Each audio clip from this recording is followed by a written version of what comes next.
I'm building a functional Lego typewriter, because Lego couldn't. Here is why. In 2021 they released this incredible set, because it managed to mimic the functions of a typewriter.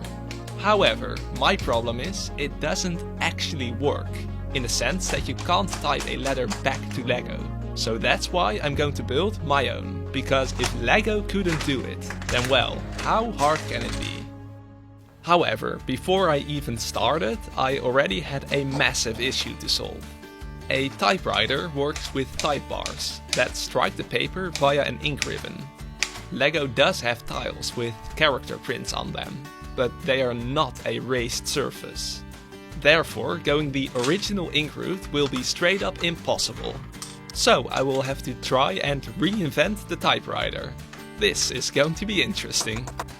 Though whatever I come up with will have to be with these tiles, because I don't believe there is another way to get the alphabet in Lego. My plan is to clip these round tiles onto a square plate, which will prevent them from rotating. And taking inspiration from the motion of a real typewriter, I came up with this contraption. You place a character tile in there, and then launch them onto a large white plate, which will be the sheet of paper for this Lego typewriter. Unfortunately, it didn't really work as I'd hoped. So I made a more sophisticated mechanism which gives the character tile an extra push at the last moment to secure it in place. But that didn't work either. Well, the concept of the mechanism worked, but I figured that too much of the energy was lost in the process of rotating the type bar. And besides that, how could I ever fit 26 of these contraptions next to each other? So it was quite evident to me that I would need to come up with a more serious design. But a more serious design? Where does that start? I had no clue. So I simply began by building a frame to hold the 26 key levers, similar to how it's done on the official set. And I reckoned I would just go my own way from there. Honestly, from the moment that typewriter set was released, I always wondered, what if that thing could actually type? So I'm incredibly thrilled that I can finally try and make that a reality. Though I felt building my own from scratch would be easier than messing with Lego's masterpiece. Speaking of the set, I borrowed its keys to use on my machine. Yeah, let's call it borrowed.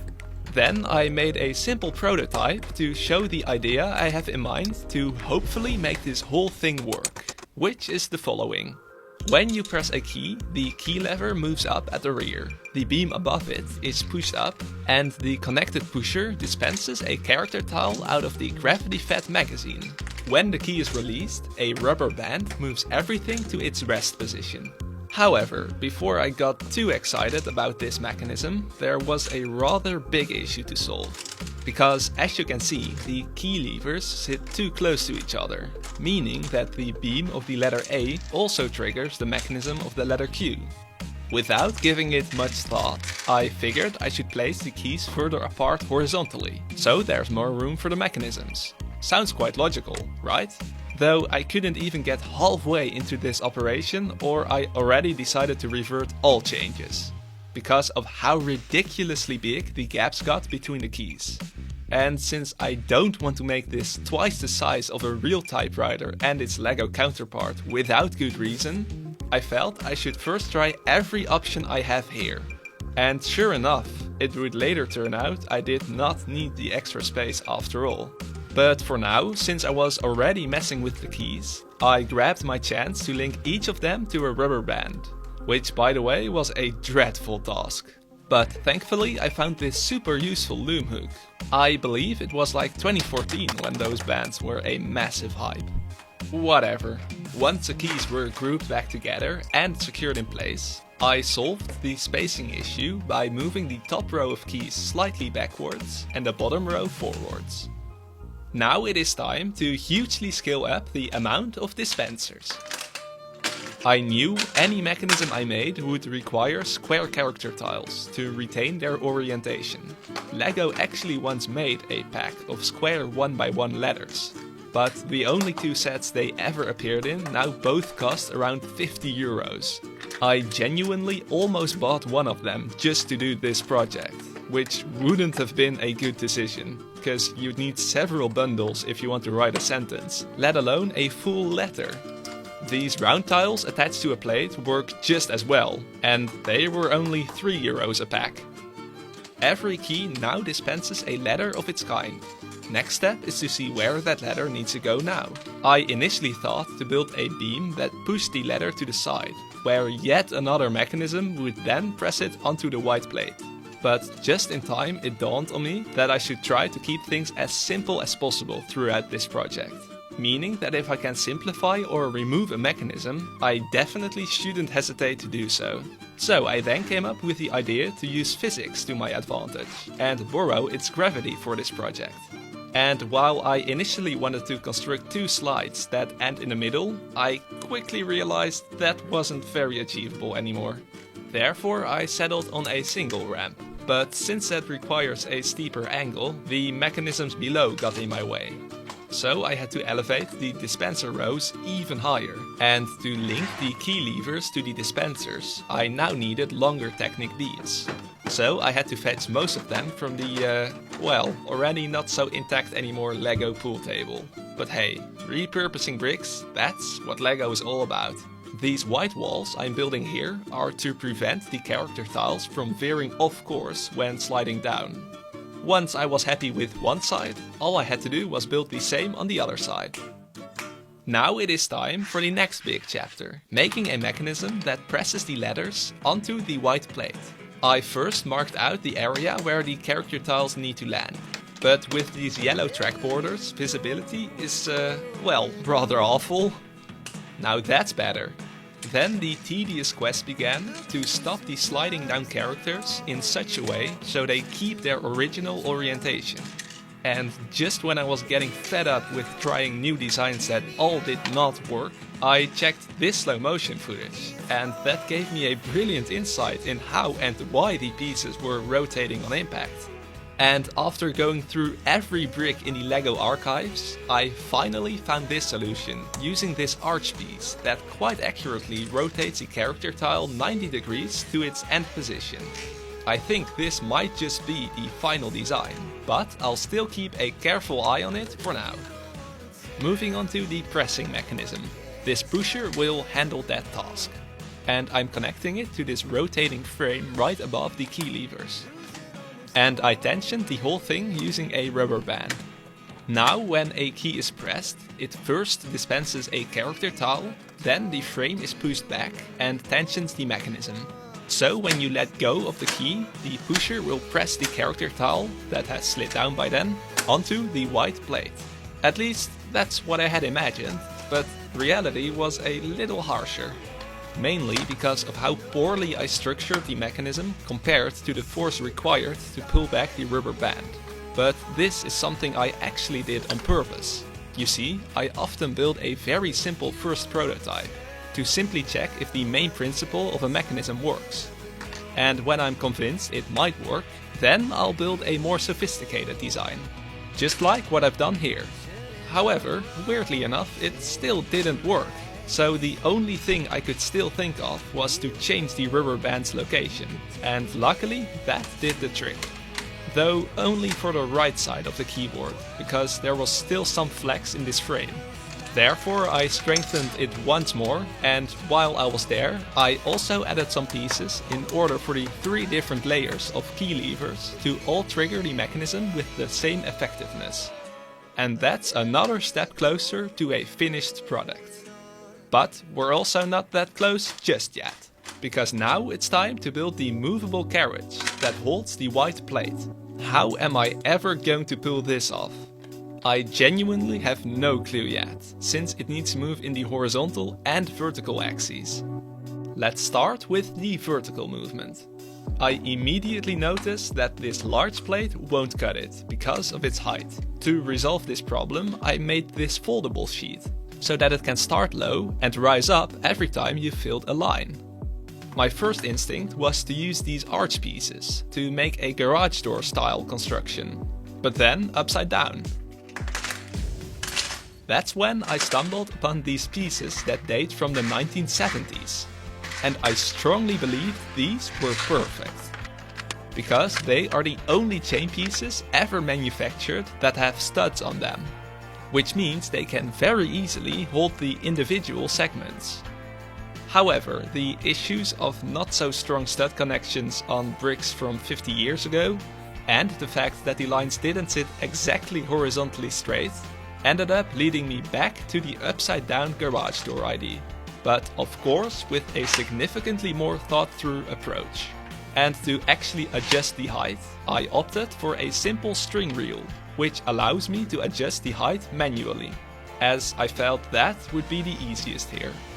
But don't worry, the horizontal movement will of course need to happen automatically. But how? That's a terribly good question.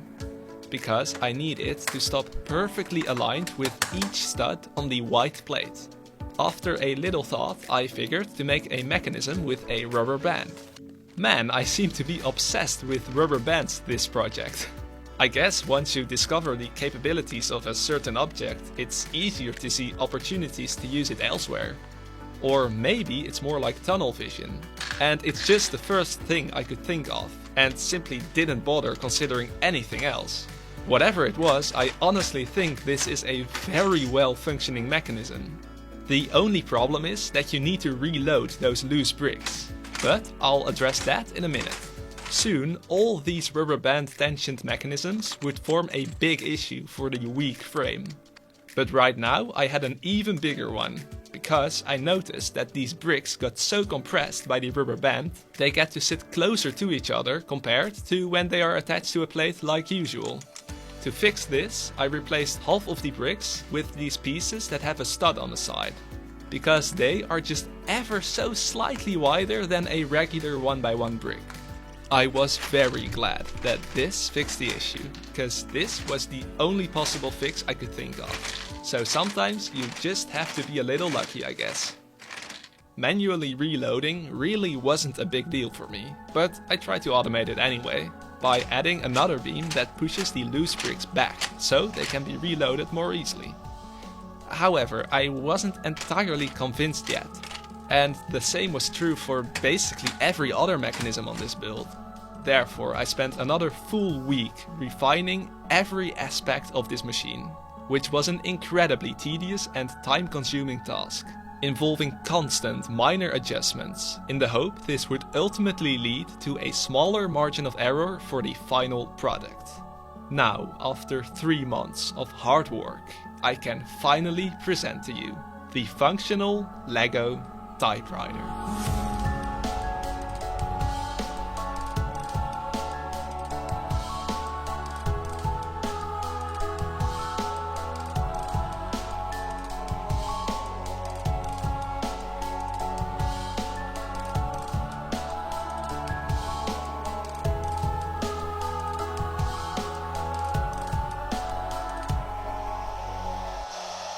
Let's see if this thing actually works.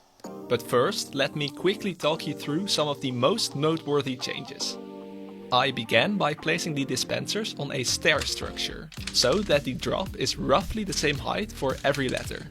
I then made this contraption on the side to connect the spacebar to the carriage moving mechanism without interfering with the other keys. And here I got rid of the second beam pushing the bricks back for easier reloads, because sadly it was too unreliable. Then there was the paper sheet that would dent in when you try to press a letter onto it, which I fixed by adding as many support bricks as possible while preserving the curving ability.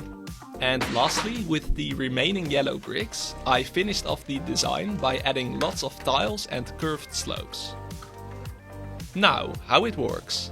You first load the magazines with the character tiles on their sides. This is because they rotate 90 degrees at the end of the slide down, so this should ensure that they are properly oriented in the end. But you'll soon see for yourself how that will work out. Typing a character consists of 2 steps. The first step is pressing down a key. This pulls back the pusher at the rear, sliding the carriage into position. Meanwhile, at the front, the large black beam is pushed back, tensioning the pusher, while simultaneously a character tile is dispensed. This then slides down, and now it's time for step 2. When the key is released, the pusher slams the character onto the paper. And there you go. When you finish typing a full line, you roll up the paper a little, loosen the rubber band, slide the carriage back, reload the bricks at the rear, then you move this tool into position, lower the paper again until the tiles from the previous line rest on it, which ensures the correct height for the new line, swing the tool back, and you're ready to continue typing. With the official typewriter set, you receive a letter from LEGO. So I thought it'd be funny to type a letter back using this machine. I'm still so amazed that this thing actually works. Though a build of mine can't be without a few issues. And the first one can be seen here. The letters sometimes end up in a wrong orientation, because they occasionally rotate when they are dispensed. Other times the character tile isn't pushed firmly enough onto the paper. But you know what? A real typewriter also isn't perfect. When you don't press a key hard enough on there, you'll end up with a vague mark instead of a clear character. Or apparently you can have a sticking type bar. And with the fact that I built this thing only using Lego bricks, I am still extremely pleased with this result. After quickly correcting the misaligned characters, my letter was done. It is written in a somewhat unconventional style due to the limited selection of characters available, but now that I see it, it's kind of poetic actually. Now, there's a good reason why the typewriter isn't in our day-to-day lives anymore. So sadly, I won't be using this thing on a daily basis from now on. Something I do still use on a daily basis is the LEGO navigation system I designed last video. Thanks so much for watching, and I'll catch you in the next one.